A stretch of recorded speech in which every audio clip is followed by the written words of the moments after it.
What's going on, everybody? It's Scars from API Indie Media. Just finished off my portable studio mixer with monitors, and I used an Apache 4800 suitcase, very similar to the Pelican cases that were running about 3 times the amount. I think I paid like $65 for this one at Harbor Freight.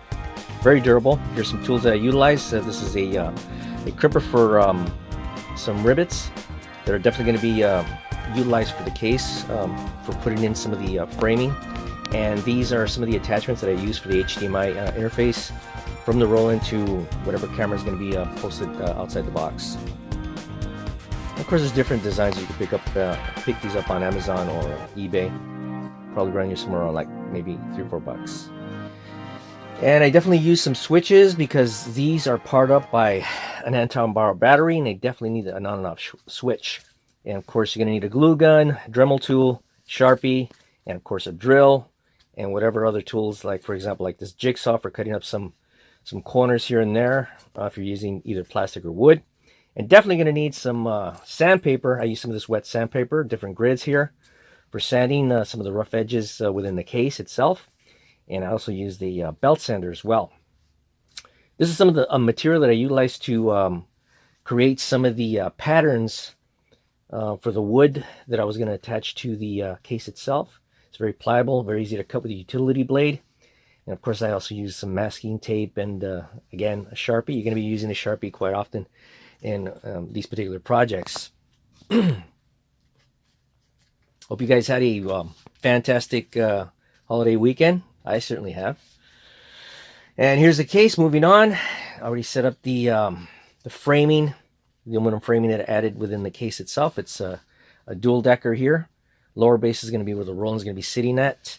Use some aluminum 9-gauge siding here, and it's got L brackets. It's got channels. I think it's like a 1/4-inch channel where I'm going to be inserting the wood slot in between that, sandwich in between the channel there.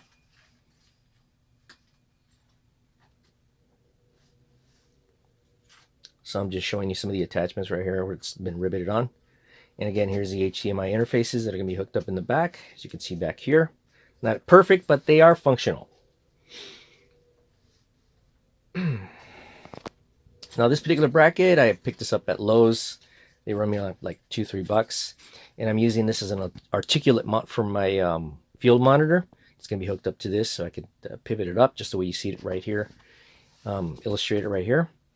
And on top right there is my Asus touchscreen monitor, all-in-one computer. And this is a plating that I added that made it out of wood. You could either make it out of wood or plastic. It doesn't really matter. As long as it's non-conducting, it doesn't cause any static, but you could short out any of your components. And that's an upper plate support for the upper panel.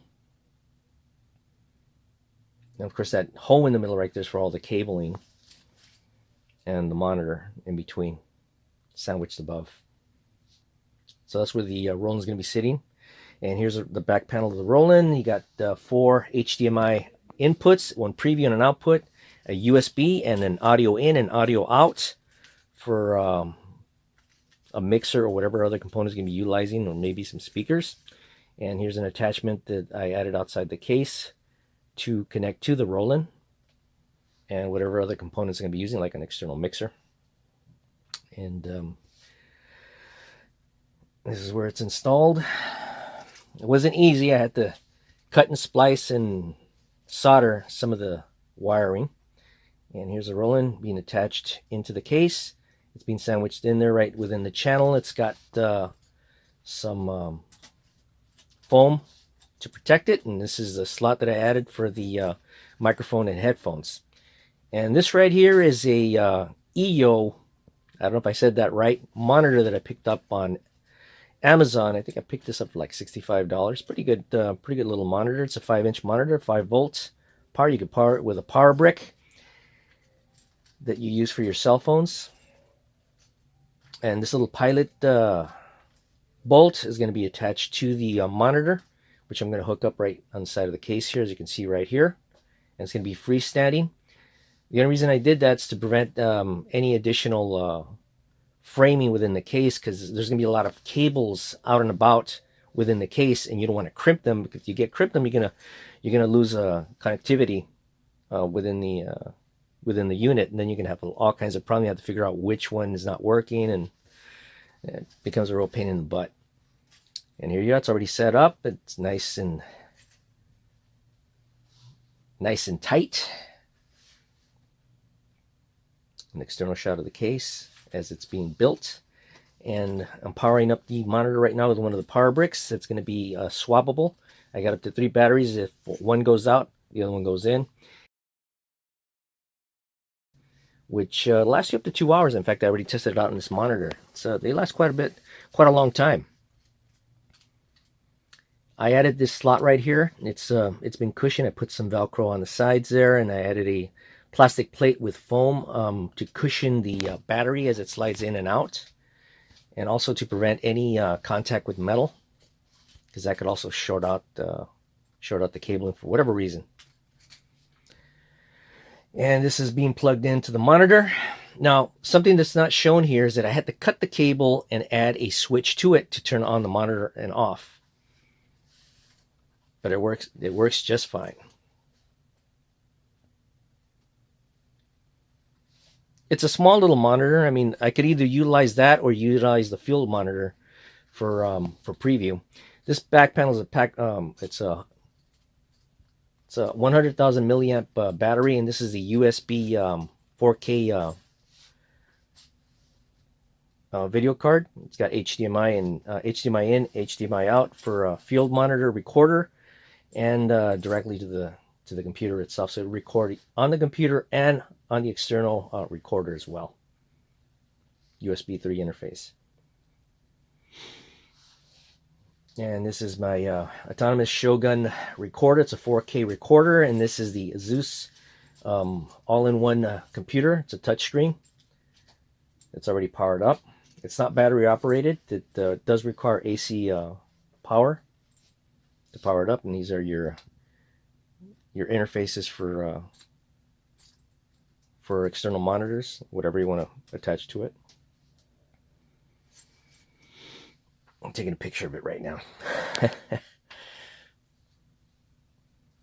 So basically, I'm illustrating right here is that it's being powered up by that battery, and then the monitor and the Roland is being powered up by the Anton Bauer Battery, as well as the field recorder.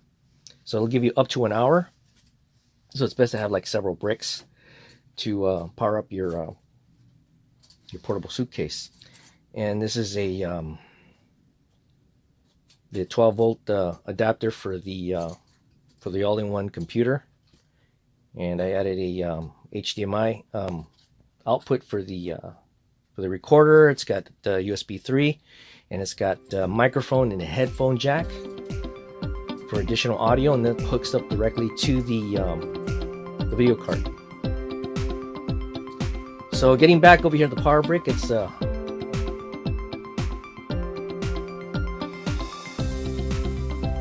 you could power up the 3 cameras, actually 3 receivers, to the back of the HDMI, so you could make it wireless. That's one of the reasons why I added this in the back. This will give you up to 4 hours. All right, so that's the case already built. Got the cameras all set up. I'm panning around the suitcase, and that's all 3 cameras are Sony NEX cameras. In the middle of recording right here, as you can see. We're getting towards the end of the video, guys, and I'm going to say my last words on video where you can actually see me. And I'm powering up the Roland and moving all the buttons.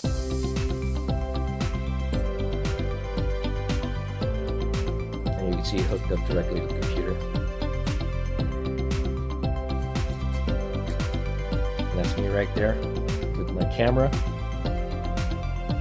And that's about it, gang, for this little segment. I hope you liked it, and don't forget to leave a comment. So that's about it, gang. I hope you enjoyed this video, and maybe inspired you to create something for yourself as well. If you guys are into filmmaking, of course, you need to improvise. Stuff can be very, very expensive every time you want to upgrade your equipment, especially when you're out and about and you want to do a live stream, because live streaming is pretty popular these days. And something like this would probably help you guys. They're not cheap. They don't run cheap if you buy them retail, but if you put one together yourself, you might save a couple of grand.